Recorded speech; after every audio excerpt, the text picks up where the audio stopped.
If we're able to get enough sleep tonight, it's my hope that tomorrow night when we get to Istanbul, after we get our luggage and get ourselves together, we'll go to the hotel, take about 45 minutes to an hour or so to get settled, and then gather for a very brief time together so that we can spend a little bit of time in orientation and sharing. We need to begin a conversation pretty early about what we expect to hear, what we are hearing, and I talked yesterday with the head of the Middle East Council of Churches. He believes very firmly, and I trust his judgment, that the Beirut to Damascus to Amman is safe, that about halfway to Damascus we have a meeting with one of the leaders of the government of Lebanon, and we will meet at least one of the presidents, if not both, depending on their schedules, of Lebanon and Syria.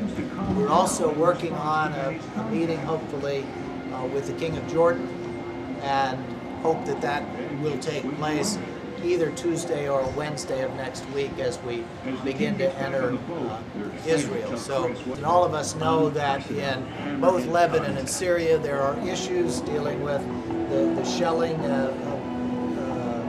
into Israel from southern Lebanon.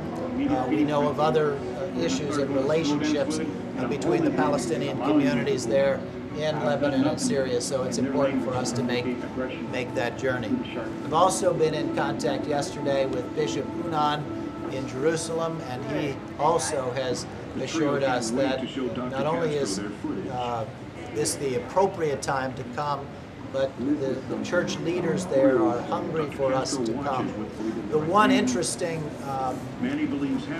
challenge that may be an opportunity for us is that there is a need to deliver some medical supplies and some food into the hard-hit areas, and Church World Service, Catholic Relief Services, and World Vision have all indicated an interest, if the violence has subsided, that we accompany the delivery of some of those supplies. And at each step along the way, I want all of you to feel as though you can say, I'm going to pass on that opportunity, or I'm going to not participate in that journey.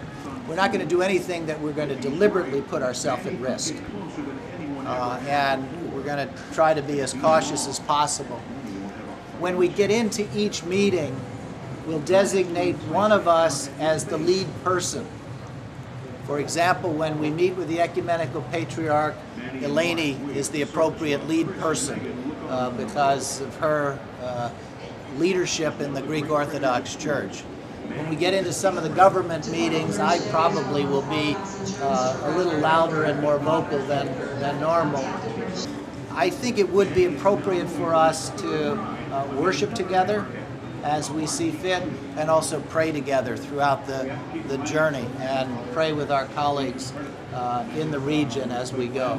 What we're going to do is, on a daily basis, send some pictures, some digital pictures, back to the National Council of Churches, as well as some vignettes, stories, whatever, that I will be writing up at night, and I will be talking to all of you and trying to get some of that too. Carol is our point person back at the, Carol Falk is the point person. And Carol Falk and Pat Patillo will be posting that information on the NCC website. In addition, we're anticipating doing one press release kind of per country, and then when we get to Israel and Palestine, we'll do it an as-needed basis.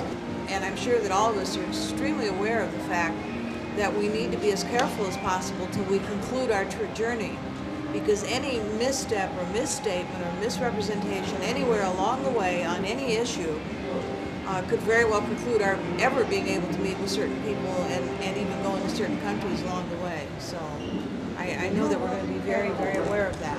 And as a result, probably not as inclined to speak individually unmonitored as we might otherwise be. That's an important point. It's a very important point. It is a very important point. Lainey's our lawyer. She's also going to get us out of any scrapes. But it is a good point that we try to speak as a delegation as much as possible. There will be times when, in certain contexts, we can speak in terms of our own impressions of different issues. Nobody's going to be bound to that, but as a delegation, we need to speak as clearly. And it may be a challenge for us because we come from a variety of perspectives, particularly when our Syrian Orthodox and Armenian Orthodox colleagues join us. We'll have a fairly wide breadth of theological perspective on the journey. I think the humanitarian need in the area is so intense that we'll all feel as though we're partaking on a historic time for the region.